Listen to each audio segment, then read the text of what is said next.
your stress response in your body doesn't matter if the perceived stress is you're being triggered by a memory. Mm-hmm. It could be a mental stressor, emotional stress, or physical stress. Mm-hmm. Trauma, it can be breaking your leg, ending up in the ER, but it could also be a heartbreak. Mm-hmm. The trauma is not so much about what happened, but it's about your system, and our nervous system gets programmed in utero.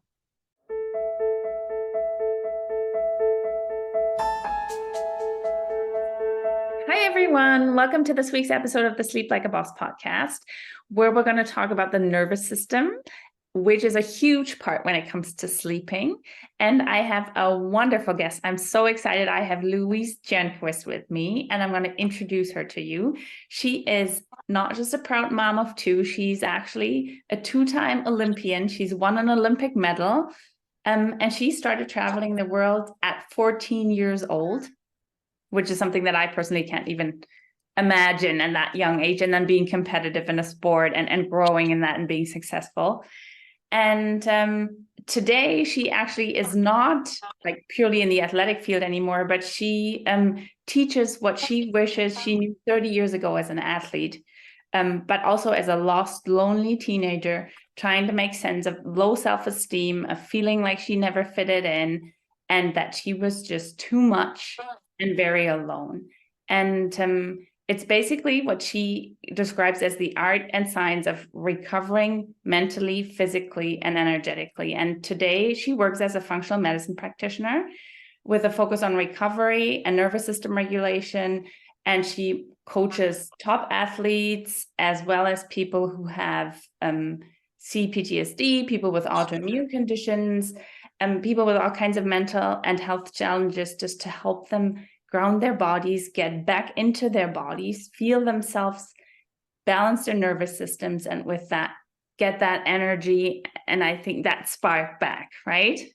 So excited. This is so great what you do, and welcome to the show, Louise. Thank you so much for having me. It's a pleasure and honor to be here. I'm so excited for this. We briefly met through a project that we're both involved in that's going to launch in a little while. And I think, we connected on so many levels in terms of how we view health and how we approach things when it comes to stress management, to nutrition, even to just balancing people's bodies. And so I'm so happy that you're on the show today. But the first question I'm going to have to ask, because everybody's either going to Google or just sit with us and figure it out from you tell us about this Olympic medal. Oh, what were you in? What happened? What happened? Well, it was a bronze medal. It was the relay 4x100 freestyle in Sydney.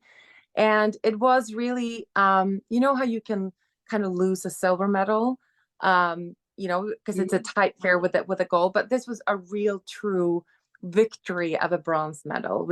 I think we beat the Germans by 100 of a second. Yeah. My background. Bummer, no, right? all good. But yeah, no, so yeah, we had a wonderful time. Really magical. It's a dream come true. I read some notes when I was a child. I think I was like 10 or 11, 12. And I was like, I'm going to get an Olympic medal when I grow up. And I'm like, okay, you had that mindset from the beginning. Good for you. Wow, this is fantastic. And so how did you, from that sport and being like very competitive and very, I guess, dedicated to physically getting your body in shape, probably also mentally, but how did you end up switching to the functional world? To the functional world. Well, interesting enough, I was never injured as a athlete. No injuries, no wear and tear, which is quite common in swimming. But after I had my first child, I started getting low back pains and started getting soreness. And then I've been out of the pool for quite some time. But it was after my first labor that I started having some issues. So I got into, I was lucky to just, I have to say, to just I started Googling a little bit, and I ended up with Paul Chek's material Mhm. early on, very holistic. So I started out as like, okay, well, I'm going to sort myself out. I'm going to become a personal trainer, very corrective, very holistic. And then I was like, oh, okay, that wasn't really it for me. I bet this whole nutrition thing is really important. So then I started diving into nutrition, becoming a nutritional therapist. And after being in that field for a while, doing some, the functional medicine, like the gut test, and being very focused on gut health and nutrition and lifestyle, I started to see a pattern. And for some funny reason, it always go hand in hand with my own story, right? Mhm. So I was like, okay, there's something behind the gut issues. It's like people would come to me and their bodies were telling me something, and their story was something else. There was no match and alignment there. So I was really like, okay, I need something. I need more of a practical tool than just sitting in consultation. I need some kind of hands-on. I need to get a hand on their bodies. Their bodies are telling me something different. So that's when I came across something called TRE, tension trauma release exercise. Mhm. So when I got myself a certification in that, I was introduced for the first time to the nervous system, the world of nervous system health and regulation, and all what that's included. And that really blew my mind because it really connected all of the dots for me in functional medicine, being a pro athlete, being a mom, just everything just got really connected. So that's how I got into functional and then more of the nervous system, the practices, so to speak. Great. And maybe let's dive in there. So if you're saying I'd see clients or patients and I'd look at their gut and maybe there was some, I don't know, maybe they had some inflammation or some dysbiosis or something, I assume is things you would maybe find. How would that not match the person who was sitting in front of you? And what were you thinking? What were the different stories that were being told? Well, people would come. I think it's very common today, also being in the same field. It's like they would come and say, okay, I'm a little bloated, or my skin's itching when I'm eating this, and or I'm a little bit tired, a little brain fog, and I've connected it to, certain kind of foods or something. And of course, that's the symptom in the here and now. But then before we take on the clients, I ask them, or probably we ask them to fill out some history forms, maybe a timeline, so we'll sit ahead of the consultation and go through and see, okay, when did this started? Is there a pattern? What happened early on, early year? Just kind of like a little detective work, right? That's the fun about this, to kind of see where the patterns. And most of them can't really correlate. I don't think, I had no idea like 5 or 6 years ago that this was even, I didn't pay attention to either the fascia, the lymph system, or the nervous system. So we were kind of treating the gut, but the symptoms would come back. Or the clients would be like, I would see, just look into myself, like disciplined, highly motivated, knowing what to do, but we're not doing it. Mhm. And that's where I was like, okay, there's some kind of like resistance. We're standing in our own way, or like we'll kind of fix the gut, but then the imbalance will show up somewhere else.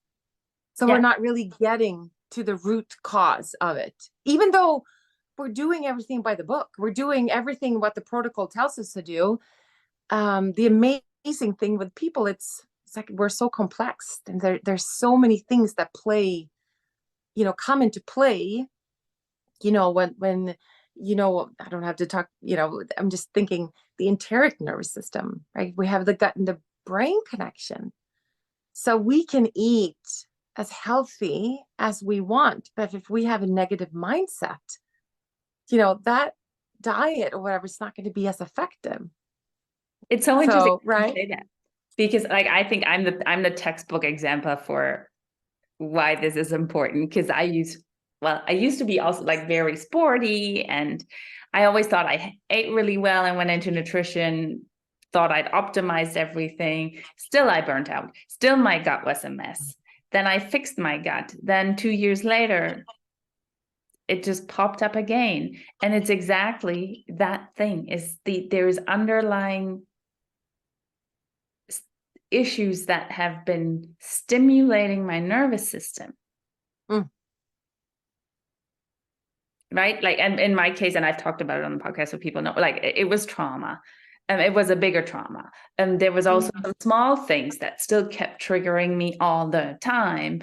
That would always kind of interfere with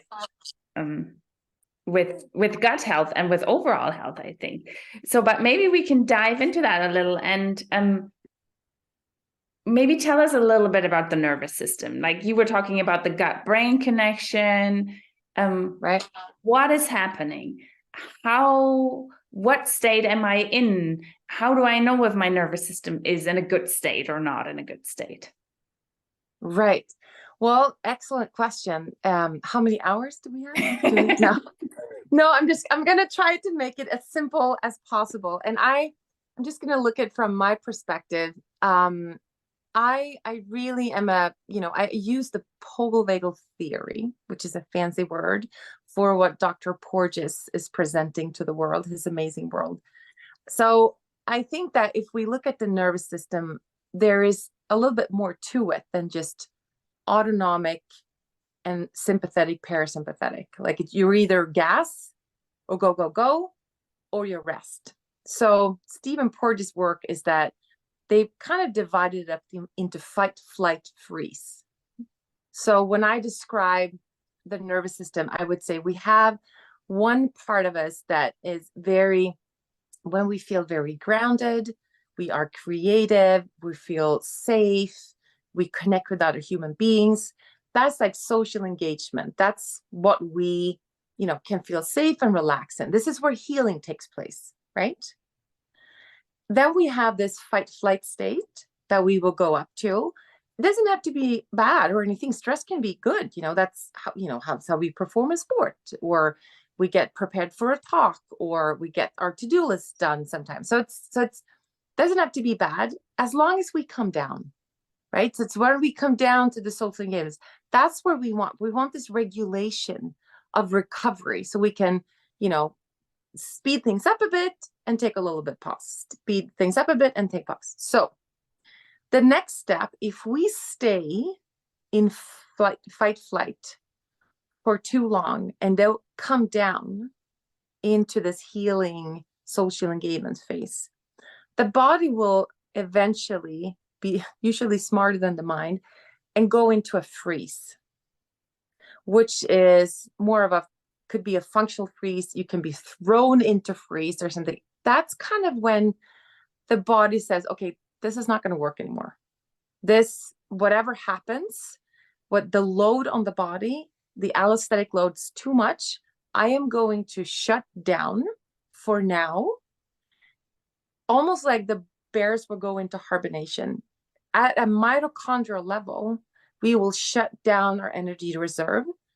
And this state of the nervous system, the freeze, I would say it's a beautiful gift because it's saving us. It's survival state. Mm-hmm.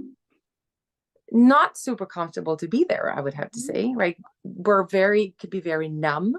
We can dissociate. There's depression, shutdown. If we look at physical symptoms, a lot of autoimmunity, there's a lot of physical symptoms associated to the freeze response.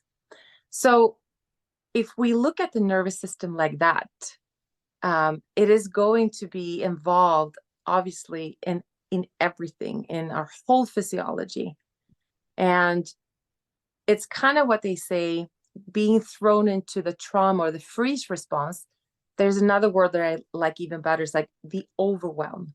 Mm-hmm. When something overwhelms you, either it's too much too fast, or maybe too little for too long, maybe too little support, or maybe there's a shock trauma or something that will throw us in there.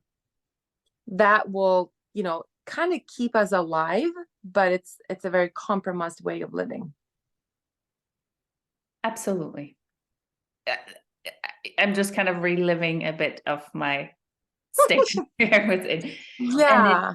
And it is so hard, I think, to get out of that by ourselves sometimes, right? Because the overwhelm is so overpowering often, and we might not be used to that, because if we're people who are go, go, go, who used to run on cortisol and adrenaline and stress hormones forever, and we did very well on it because we were these high energy, I can give it all day and I don't crash and I'm good.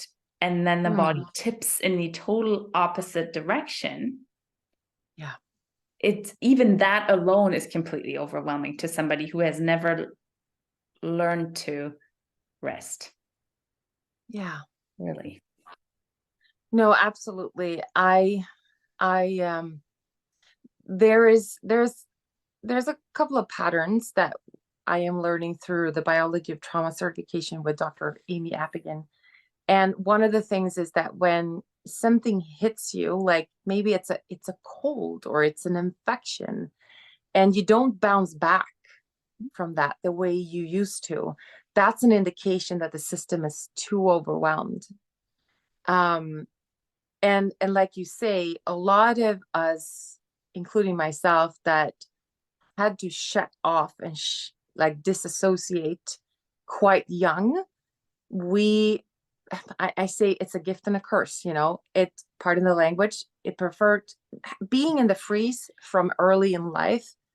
I always say creates a perfect shitstorm for being a professional athlete, because you learn to not feel, stand the pain, just get very structured, don't feel. So I say it's a gift and a curse. For me, my awakening was when I had my first child, because I had this huge postpartum depression, and I was there, but I wasn't there. And both of my boys were like, just not nice to be around. They were not happy because I wasn't connecting. So that's when I kind of started my journey. Lord, did I know this? Did I know that I was disconnected? No. But I had to go for help, because I didn't know how to soothe my infant. Yet everyone that I turned to, they said, baby's super fine, mom's imbalanced. And then you're like, even in more tears, you're like, are you kidding me? I am doing the best I can here. Yeah. And for me, it's like, so what, you mean I need to rest and do nothing? That's good. No. I do things. That's how I solve things. I don't back up, So, if I have clients that come into me that are very type A personalities, very active, telling them to slow down can leave them with an anxiety or panic attack. That's the last thing that you want. So it's all about small step. And I always preach, you need to meet your system where it's at. So can we dive a little bit into this? And you just mentioned it a little with Dr. Amy's, the biology of trauma. I just think this phrase biology of trauma actually explains it so well. But I think for people who are not in the health space, they have no clue what we're talking about. And I'm linking that back to gut health, for instance, because that's what I talk to a lot of my clients about too with sleep. Because if we're not sleeping, we're in a constant state of stress. We don't have this rest and recovery like we should be. And I see gut issues with everybody. But how does that happen? What does the stress do to our body physically that it actually alters? Alters the body? And on the other hand, why is the nervous system so important? to help us heal physically?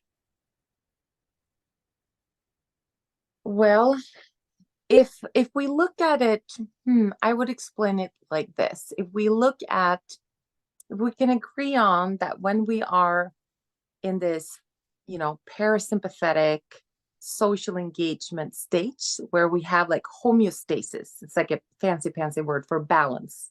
When we are in recovery, for example, the predominant nerve is the vagus nerve. The vagus nerve is our 10th cranial nerve. If you look up on a picture, it's gorgeous. Goes from the, brainstem, up where mouth, so, throat, lungs, diaphragma, and all the way down. People are debating perhaps all the way down to our sacrum. So this is Stephen Porges' work. There's two parts to the vagus nerve. There's a front part and a back part. So the front part is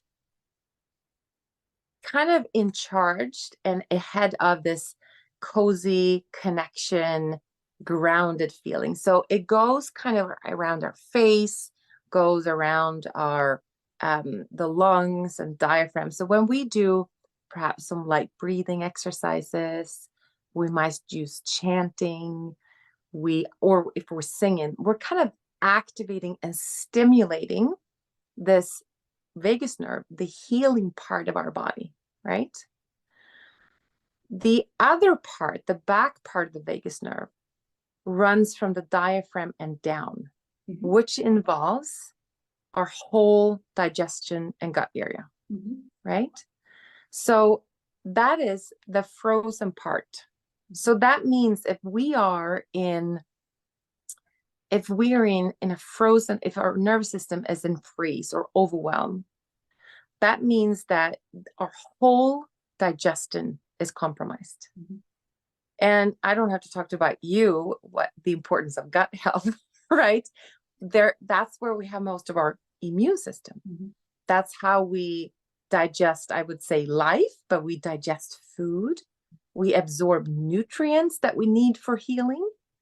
And as long as if we're in fight flight, if we're running after a tiger, what's the most important thing? It's our muscles, there's no priority of our vital organs because we need to run away from the tiger, right? So their healing is not the priority here. Or sleeping is like, are you kidding me? We're not napping. We're going to run so we don't get eaten. But the interesting thing is, I think that what we often don't understand, people hear us as health practitioners often talking about exactly this, right? Your body is trying to run away from a tiger.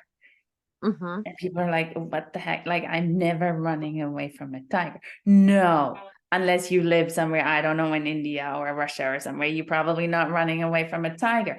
But your brain doesn't understand that being stuck in traffic in rush hour and getting to your meeting too late, or being in an argument with somebody and they might even like approach you, not like hurting you physically or anything, but even just coming close, that those are threats that are perceived like a tiger is trying to chase you, and your body is dealing with those situations the exact same way as if you're standing in front of a tiger and you're trying to run away.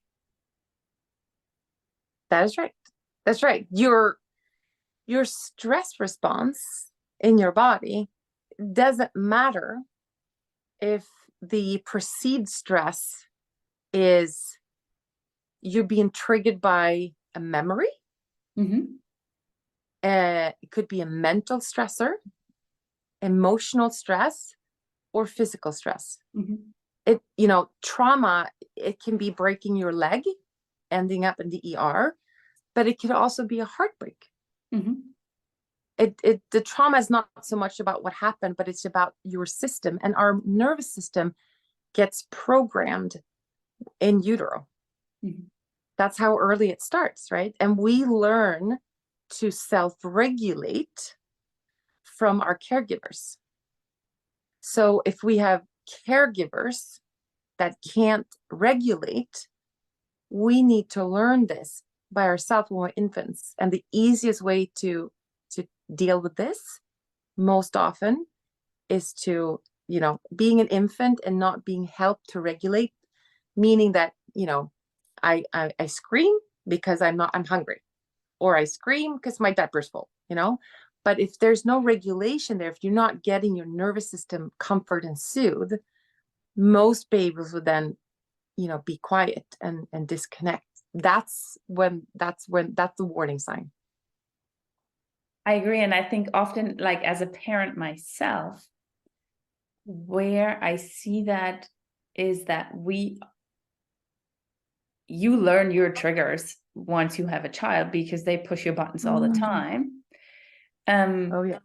And they very quickly learn what buttons to push because they see how you react. And it's, I think, understanding that and learning in that moment how you can regulate yourself. And I still struggle with that in a lot of ways, because my son has really figured out some of these things. Very smart. I hear you. But I think that is kind of an example. If people sometimes are trying to think about how does that even refer to me, like think about things that drive you up the wall, things where you snap very quickly, things where you go in a defense like position, right? Or even when you tense up, or things like that. And then understanding, like you were saying, what is behind that? Like, where is this coming from? Why does this make me so upset if my kid screams? Because in the end, he's upset about something. Maybe it's emotion passing through. That's what I'm keep trying to tell myself. It's emotion passing through his body, and he's just not in an age where he can regulate it. And we're trying to learn to verbalize what that feeling is. And because that's something I was never really taught. So that's something I really try to get him to do now. Verbalize what you've, like, express to me the emotion, name that feeling.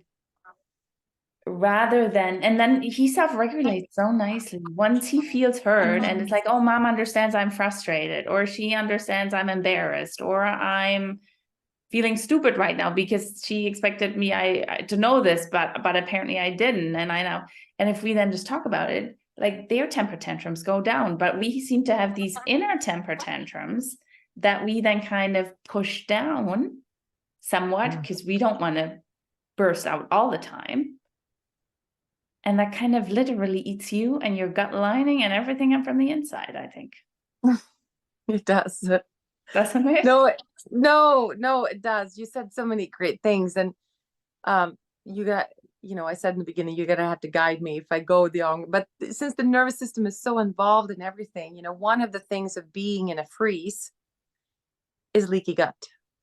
There's always a brain inflammation and a leaky gut. So there's lots of connections, right? But just going back to what you said with kids, I can see how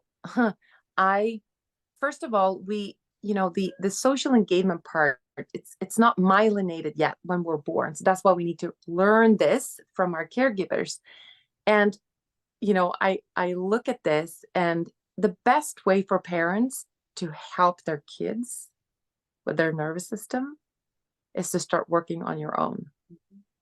Right. So I would see now on my teenage boys, I'm like, oh my God, they're doing exactly what I said I would not do. They're using the same weapon, and it triggers me like crazy. Like, I will shut people out and be quiet. That's exactly what they do, because that's how I taught them. That's what I do. So they do the same. My kids do what I do. They rarely do what I tell them to do. So we just need to take first, it's like what they say on the aircrafts. You need to take care of your own mask first before you help others. But like you said, we can go into a conversation about implicit memory. When you know that you're being triggered, that there's something there that hasn't had that beautiful space that you said of, we couldn't sit with that overwhelming emotion in previous years. It could be as when you were little, but also in teenage years, or for now. If there's something that we can't handle emotionally, what do? We numb. right? We can numb with all of these fancy pantsy healthy biohacks. You know, we can go train. I overwork, or I start taking another class, or, you know, or you can go into nature. We have so many resources and so many, well, soothers to help self-regulate, because we do regulate, right? We make sure that we kind of last in this world by regulating ourselves, but we need to be honest and have an honest conversation. How do we regulate? Is it beneficial for our own health down the line? Mm-hmm. Absolutely. And I think, yeah, and a lot of other things, I think, like you were saying, yeah, some people just dive into work more. They try to just get more stuff done. Some people go and say, I need this glass of wine at night to just decompress. I'm just going to binge watch Netflix to just shut my brain off, because my nervous system is on fire for multiple things, right? There might be triggers. There might be, it's already caused a leaky gut, and whatever I'm trying to do, like there's a connection that's kind of self-sabotaging at that point. And then just addressing the one piece, at least I would say if you just address the gut, you're going to have not the greatest success, probably, like you were describing in the beginning, because if the nervous system is still on fire, it's going to be hard. On the other hand, that leaky gut also puts your nervous system even more on fire. So it really just shows how it so goes together, that we need to assess the body as a whole to make sure that you can regulate your nervous system and that you can heal. But I think you need to, on the one hand, understand these triggers like we were just talking about. And I think on the other hand, also, like, learn maybe a few ways as personally that work for you, how you can, in a moment or after a moment pass, kind of bring your system back down, so we can get out of that fight or flight and get into that more like wavy pattern of stress and relax and stress and relax, because that's kind of how the human body can operate very well, right? We're just never in that relaxed. So what would you do? What do you suggest? What are things that people could do to self-regulate or start practicing regulating their nervous system? Well, I think that I love the framework from the biology of trauma. So first of all, just, it sounds maybe not powerful, but there's nothing as powerful. We need to start really just, awareness. Just starting to see our patterns and really, like, kind of put this lab coat on and be like, okay, I'm a little bit stressed out. I really just want to scroll on my phone. I don't want to feel why I'm stressed out. So I'm scrolling on my phone, just starting there to see the patterns throughout the day and see, like, okay, I wake up in the morning and I need, I'm having 5 cups of coffee in order to survive for lunch. Maybe I need to take a look at that. Or just starting with awareness throughout your day. Can you see patterns of, if you haven't eaten enough, are you more emotional and start lashing out? And I would encourage somebody to find a practitioner that you feel, it's good to have somebody to bounce this with. It could be a little bit challenging at the beginning to see it yourself. And especially if you've always done it, you would look at their lifestyle like, no, I have always done it this way. I'm like, well, maybe that's, if you don't go to bed before midnight, you're lacking, you're missing a lot of vital, deep sleep here, or, it's just awareness, I would have to say.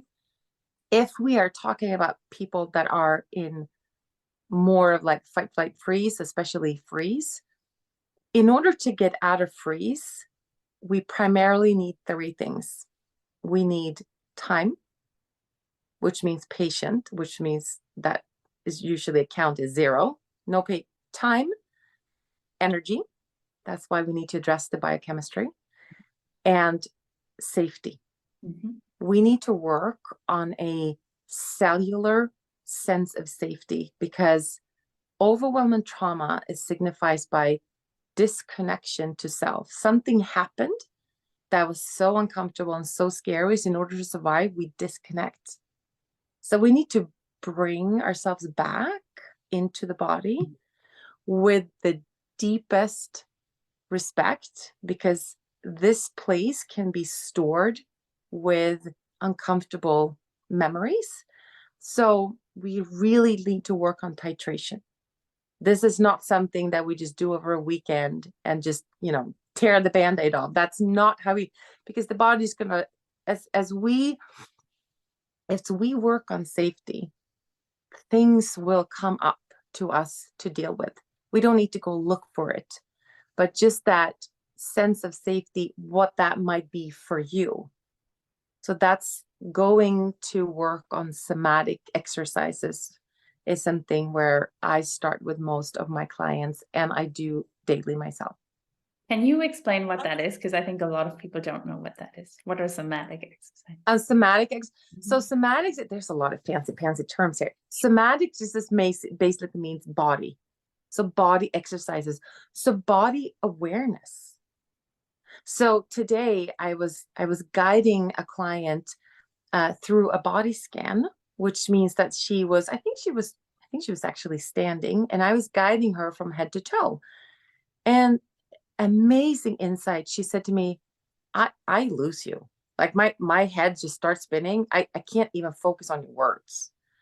So she couldn't stay focused. She couldn't feel her body. Like the connection and interoception, like the feeling of inside of your body was disconnected for several reasons. Mm-hmm. So I added this other layer.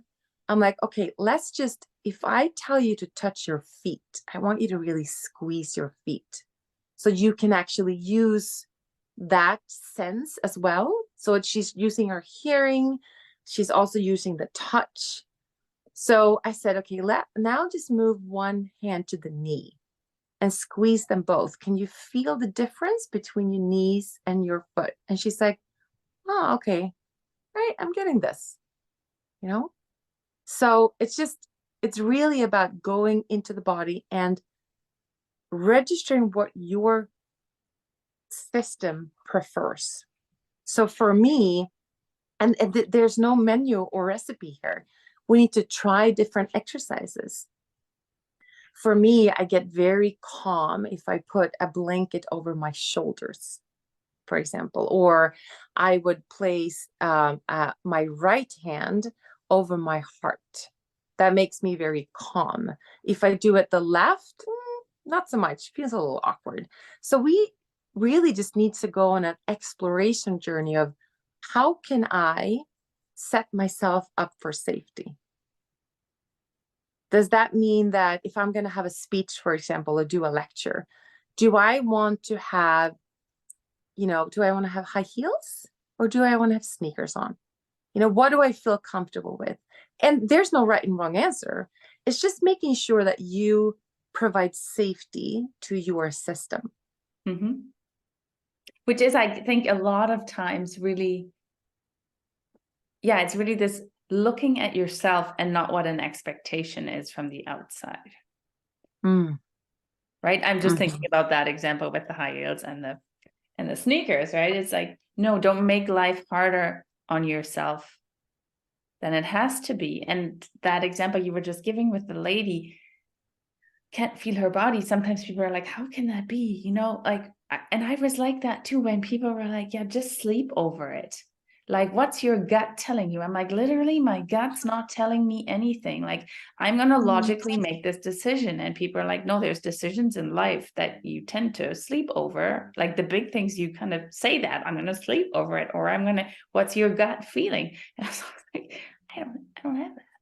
I don't know. And it was, but you can learn these things, and through exactly those kinds of like awareness creating exercises, you can learn that, and it comes back. And I think what you were also saying with the biochemistry also plays a super important role there, that there are certain processes that might be happening in the body that at that point are not helping you in getting to that state, and just don't facilitate that ability to do that, because they put your body under constant stress.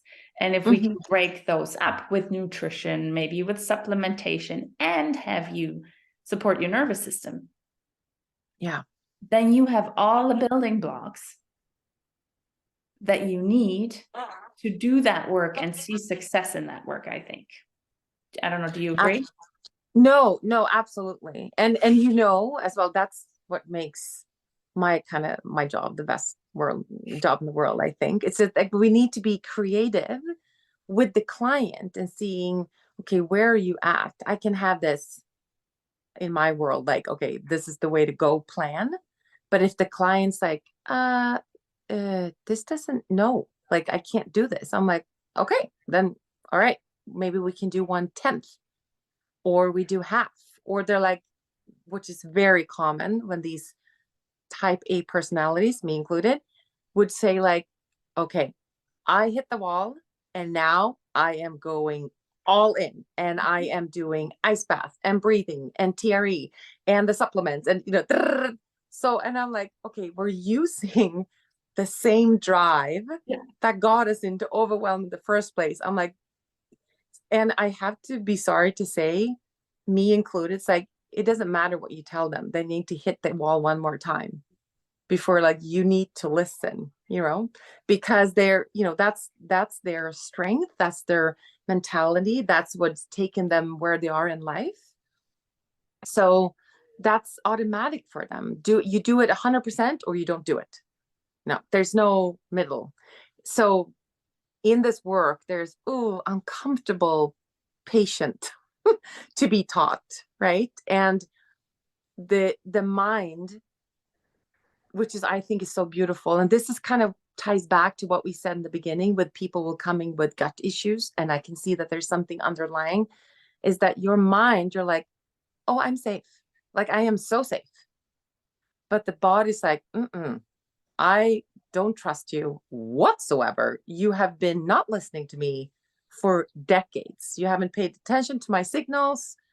You know, now I am hitting you with a sledgehammer, so you at least pay attention. So it's all about, you need to really, I always say, like, earn the trust back, because once the body's shut off, it's your job to build the, you know, the relationship back. And it's, you know, it's a dance, you know, we'll maybe we push it too hard a little bit and then we back up. Okay. And then we learn. So it's really, I read that somewhere. It's like, as long as you fight your own nervous system, you know, with the willpower and discipline, that it is just going to backfire. So it's like, we need to befriend it to see, like, it might not be what your mind has in mind, you know. A lot of, as soon as they come like, okay, why is this work not going faster? I'm like, okay, well, okay. And then the educational piece comes in, and we might, you know, I don't seldom go into the story, because that will just kind of, you know, just kind of take energy and leave us stuck in the past. I would rather just be in the here and now with what the body reads right now, and then kind of gradually move forward. But understanding the story, you know, understanding how your nervous system gets wired, or there's different, if you want to label the different states of the nervous system and track it to see where you're at, you become a little nicer usually when you're like, oof, okay, this is what, you know, all of my strategies here, I've had to have them and create them in order to, like, survive. So you kind of, you give yourself some slack, and then you're like, okay, like, all right, I get it, you know. So the educational piece is quite interesting. I think it's a soothing for the mind in order to move forward. Absolutely. Louise, this was phenomenal. Thank you so, so much. I thank you for what you do. It is such an important piece, I think, of what so many people need to heal and get better and get out of that downward spiral of anxiety, mood issues, health issues overall. I think it is fundamental. If people want to find out more about you, where can they find you?